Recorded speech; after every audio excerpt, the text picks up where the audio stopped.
Hello, hello. My name is Fabienne Marneau, and for those who are going to discover my work for the first time, I want to very briefly introduce myself.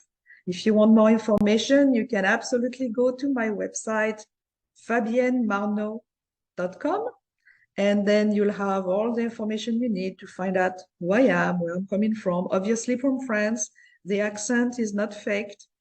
I was born in France a long time ago, and I moved to the United States out of a desire to discover something different. Many people are asking me why I am in the US, and I actually did a video on that you can find on YouTube because I had a deep attraction for the United States. And if you want to know more, you can find it on YouTube, in my channel on the Fabienne Marneau or Destination Harmony, which is the name of my business. But I was born with an incredible faith in my heart. And what does it mean? I'm not talking about only a faith that could be a religious situation, although I was born and raised Catholic and in a Catholic school where I met amazing people, priests and nuns that were absolutely fabulous.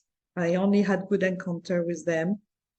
And they allowed me to grow my spiritual life with my own beliefs, because I always understood from within that spirituality was really an essential part of me, of my life and my own destiny. So I moved to the US because I wanted to find out more about who I was, far from my family, far from my country of origin, to kind of break through my own limitations and to, like I said, be totally free, not influenced by any doctrine, even religion, family, belief system. So yeah, I was brave. I did it, and I don't regret, except that now it's a little bit hard because sometimes there's a conflict in me between being happy to be living in the US with my husband and my kids and friends and clients, and still have a heart that is missing my family and friends in Europe. So be careful if you move away. There is a price to pay for it. But anyway, thank you for being on that call or viewing the replay of that mastermind. And let me explain you why. Why do I do those mastermind? They are free, accessible for everybody. So why do I spend the time to do that? Well, yesterday I was on a call with Eben Pagan, really good coach. And he was saying that people who are successful in life, they have several things in common. And one of them is that they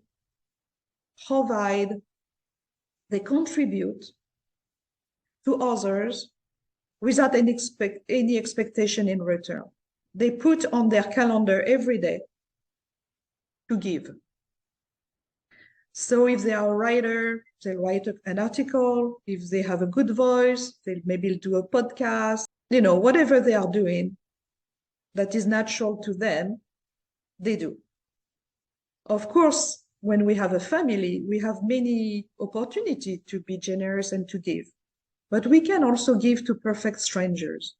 And it doesn't have to be a materialistic thing. It can be a prayer. So I'm going to give you an example. When you wake up in the morning, always pay attention and maybe take notes of that in your notebook, because I always suggest that you have a notebook when we do a masterclass, because you can have some good information. Before you get up in the morning, first of all, always have a notebook by your bed. And before you wake up, before even you open your eyes, try to go within and have a conversation, a straight conversation with what I call God, what you can call the divine. You can call it what you want. It's just a name. The source of all, the infinite spirit, the love and wisdom of the universe. Have a little conversation before you get up. Feel gratitude in your heart. Say, thank you, God, for life. I am happy to breathe. I am alive. And then you can extend that gratitude to different topics. And every day it will change. But spend the time to do it, because the more you spend time feeling grateful, more you'll have occasion to be grateful for. It will amplify. And I do believe that's how eventually you can be fully happy, deeply joyful in life, by having your heart full of gratitude. Then there is no space in your mind and in your heart for any negative thoughts, resentment, jealousy, even worries. Because if your heart and mind are full of gratitude, then there is no space for negativity. You see what I mean? All right. So this morning, when I woke up, before I get out of bed, I did that naturally. And then I am a mom. I am a mother of 2 boys. And I do naturally worry about them, because I wish them to be well, to be healthy, to be successful, and to be happy. So my mom heart was not worried, but was concerned for each one of my boys. Then I became aware of it, and I said, you know what? I'm going to pray for them, and my prayers will change any type of worry that I can have or concern in my heart, because I believe that everything is energy, and the universe is matching the energy that you have within you. If I worry, then I create reason to be worried. In other words, when a mother thinks that she's protecting her children, she's really hurting them, because she's creating in the universe the idea, the energy of what she fears. The universe is sending us back circumstances, opportunities, or challenges that are matching what we are thinking and doing. So I simply reverse and took the decision to have faith, to trust, and also to accept what is their destiny.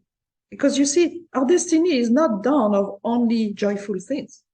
As you know, there is sickness, there is death, there is all kind of stuff. And we all know that we're going to die anyway. I mean, that's inevitable. When you are born, you know you're going to die. And in between, we try to make it as enjoyable and meaningful as possible.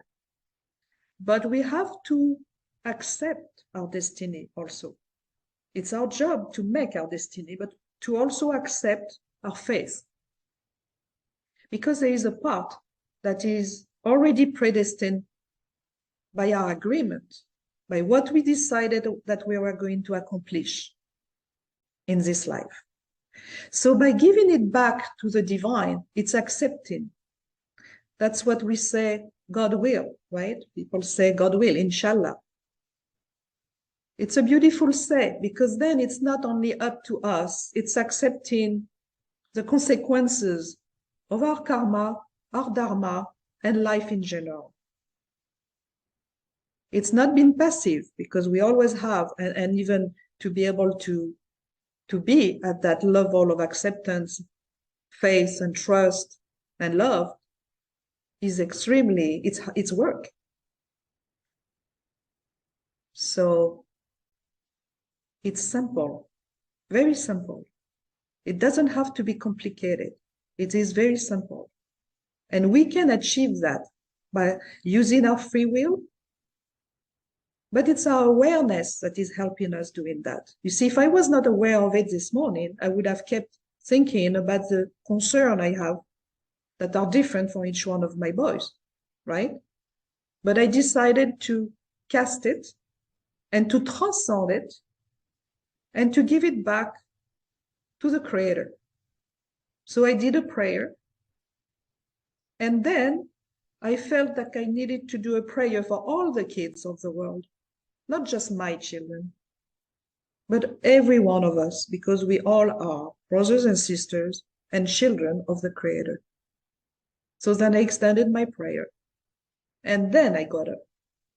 And as I was getting up, I decided that that was going to be the topic of my talk today. Because you see, very often people are asking me, when I say that I have a master class on Thursday, they would ask me, what's the topic? And I'll smile and I say, who cares? Who cares about the topic? Because to be honest, every time I have a topic and the time of talking is there in a workshop, in a retreat, in a masterclass, even a call with you guys, the topic changed. Because in the present moment, I channel the present moment. I am fully immersed in the present moment. And the present moment is led by the divine, is being open to receive, to connect, to have that awareness. That's what we call flow consciousness. An artist like you, Robert, knows that because when you paint, you may have an idea of what you are going to paint initially. And once you are in front of your canvas, then God is talking to you. He's taking your hand and magic happens. And that's what makes the difference between a so-so painting and something that wins second prize in a competition or first prize. You are at that level because you do channel the energy of God, because you are in flow consciousness. Stephanie, when you are riding your horse, you are in flow consciousness. There's no more worries. You have a smile on your face. Your heart is singing. You're happy. So what we need to do is to have more of those moments during the day and reduce as much as we can the moments that are not so good. I'm not saying that we are not going to clean the house, that we are not going to do shopping, that we are not going to drive the kids to school and so forth. Of course, there is things we have to do, and they are sometimes feeling like they are chores, obligations, or whatever. But we need to still have a framework that is with love, that is connected to our destiny and love, that is bringing joy to us. And sometimes I would say we can use something extremely simple and fast. Like, let's say you have to drive your grandkid to school and you feel like, oh, it's a drag. Then you snap your fingers and you say, power control. You activate a beautiful color that you love.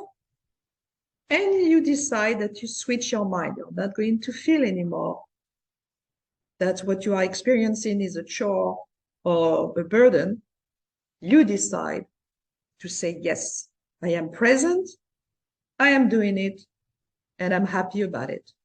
But then, when that is done, you've got to go back to your flow consciousness of what is about you that you enjoy doing.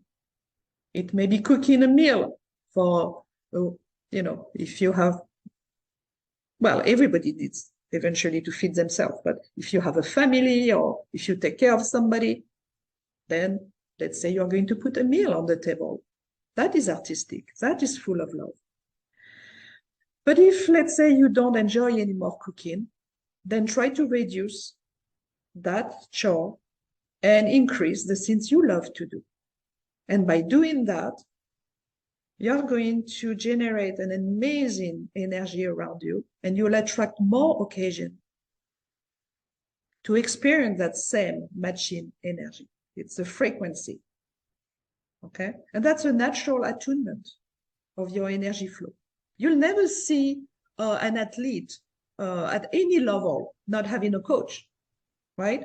And then now in the new world, people are realizing that it's not only for sports, it's also for business, it's also for relationship, it's for any goal, anything that we want to achieve in life. We need a coach. We need somebody who believes in us, who know just a little bit more than we do, or at least who can give us the mirror to say, okay, look at yourself in the mirror. And then sometimes it's painful because our ego is fighting, you know. Sometimes I have clients who don't want to keep working because it's too painful. They are not willing to forgive themselves or to accept what appear to be a limitation. But you see, I never see things as a limitation. I see it as an opportunity to raise above the challenges, above the limitations that we have, right? So that energy, that I call it faith, because I was born with faith. That's something that sometimes you can learn, you can cultivate, you can increase. But you have people who are very optimistic, but they are not logical or realistic at the same time. You can be optimistic and still realistic.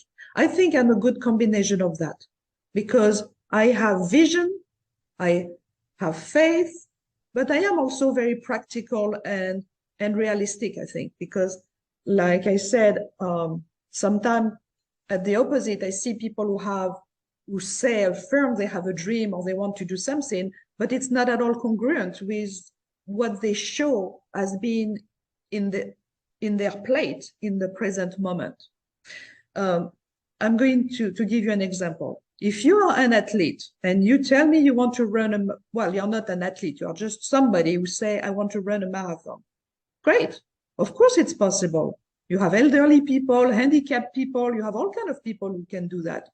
But you still need preparation. You have to go from A to Z. You cannot say, I'm doing tomorrow a marathon and you never run in your life. Like right now at my age, with the type of exercise I do right now, if I told you tomorrow I'm going to do a marathon, it could be plain and it would, first of all, not be possible. I would not be able. I couldn't, I really wouldn't be able to do it. I'm sure of that. Okay. So why am I going to put myself to fail? I won't. But I could say my desire is to run a marathon and I'm going to train for it. And then I go online, I find a program because there is all kind of information you can get for it, right? Like you want to sell your art. So you are studying program for marketing. And it's very smart because for painting, you don't need any training. You are an accomplished painter, right? Artist. But because you want to sell it, because you want to expose it, then you are taking classes and you have me as a coach. And then with all that, your art is going to be visible. You are going to be able to sell it and you are going to be able to share it with the world, which is wonderful because people want to see the beauty of what you are doing and receiving your messages. Because everything you receive, it's from the divine. And Stephanie, with all your gifts, your mind, your logic, your interconnection, I mean, everything that you bring, the world needs that. So at some point, you are going to go back in the workforce for yourself or for another company. We don't know yet, but you will find a place. You know, I love that song, Finding My Place in the World. I don't remember who was singing that, but it was a really nice song, Finding My Place in the World. So we all have, like I said, a destiny. And from that destiny, we need support to be able to achieve it. It's that simple. So that's the reason why I keep doing what I'm doing.